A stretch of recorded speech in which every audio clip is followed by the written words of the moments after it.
तक नहीं होता। और इस मृत्यु को कुछ लोगों ने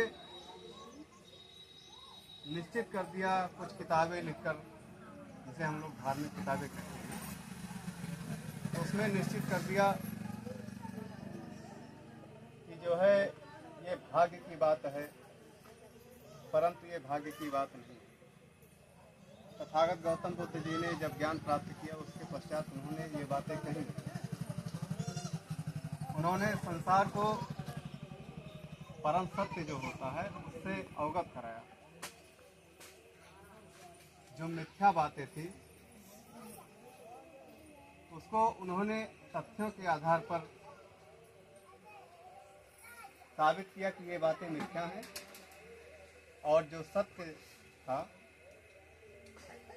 वो सत्य से इस संसार को रूबरू कराया उन्होंने। और उन्होंने पहली बार ये बात बताई कि जो व्यक्ति इस संसार में, इस धरती पर जन्म लेता है, उसकी मृत्यु निश्चित होती है। और जहाँ तक शोक की बात है, शोक सभा तो अभी लोग प्रारंभ कर रहे हैं, बहुत अच्छी बात है। जो लोग शोक सभा आयोजित कर रहे हैं वो बधाई के पात्र हैं, साधुवाद के पात्र हैं। परंतु इसके पूर्व जो प्रचलन हम सभी ने देखा, हमारे पूर्वजों ने देखा और झेला, उसको शब्दों में बयां करना बहुत कठिन कार्य है। आप कल्पना कीजिए, आपने देखा भी होगा कहीं कहीं पर किसी की मृत्यु हो जाती है, किसी की माता की, पिता की, या घर में किसी भी व्यक्ति की, और जिस पिता की मृत्यु हुई है उसका बच्चा मात्र 10 साल का है। और सामाजिक दबाव जो रूढ़ियां हैं इस प्रकार से हैं कि आपके घर में चाहे कल भोजन करने के लिए अनाज ना हो, लेकिन आपको मृत्यु भोज करना है। होता है कि नहीं होता है? आप लोगों का समर्थन मिलेगा, हमको बोलने में अच्छा लगता है। होता है, आप मृत्यु भोज नहीं करना चाहते, फिर भी आपको करना पड़ता है। करना पड़ता है कि नहीं करना पड़ता है? और इसका मूल कारण है व्यक्तियों में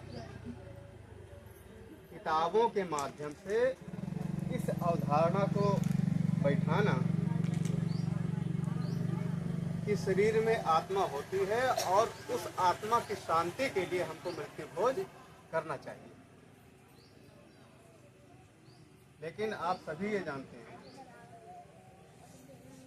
कि विज्ञान के कारण, जो विज्ञान है आज के पहले से भी, आज का भी और आने वाले समय में भी विज्ञान रहेगा, वो ये कहता है, उसने सिद्ध करके दिखाया कि शरीर में आत्मा नाम की कोई चीज होती ही नहीं है।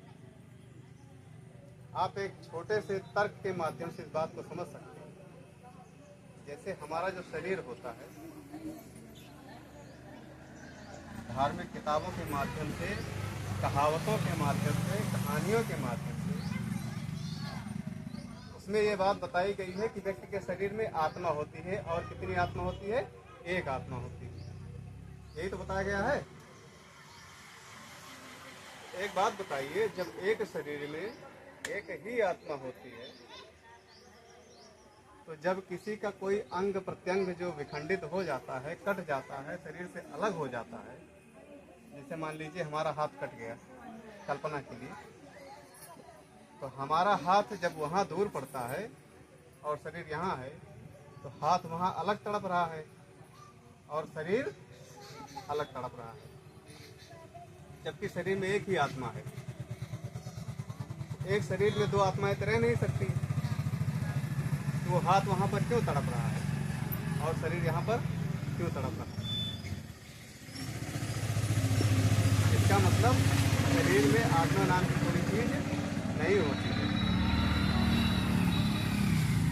हमारा जो शरीर चलता है 5 तत्वों से चलता है,